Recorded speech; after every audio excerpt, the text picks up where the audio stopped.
Sa totoo, na-try nyo namang kumain ng puto balanghoy. At kung hindi pa, try nyo to sa bahay dahil perfect to for a snack. Lalong-lalo na pair sa kape. Nako, sulit at worth it. Una, gawa muna tayo ng bukayo. At ang sikreto para sumarap yung toppings, ang Jolly Cow kondensada. Tingnan nyo naman ang lapot niya, hindi kagaya ng iba malabnaw.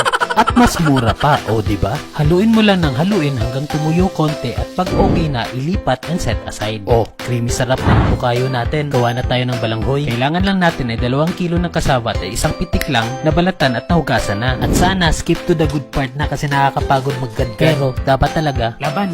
Yes, laban lang talaga. Pag nagadgad na lahat, pipigain lang yung pinaka-juice niya hanggang tumuyo. At dahil gusto ko pa talagang madurog yung kasaba, kagaya ng pagdurog mo sa akin, kinamitan ko ng bilao. Pagkatapos ilipat sa mixing bowl, lagyan ng grated coconut at asukal, mix mo lang hanggang mag-well combine. Pag okay na, isi-steam na natin gamit ang coconut shell as molder. Lagyan ng kasaba, yung pinasarap na bukayo sa gitna, kasaba mixture ulit, tatabunan ng dahon ng saging at i-steam natin for 20 minutes. After 20 minutes, pabaliktarin at lalagyan ng muscovado sugar and steam for 30 seconds. Ganun lang kadali magluto nito pero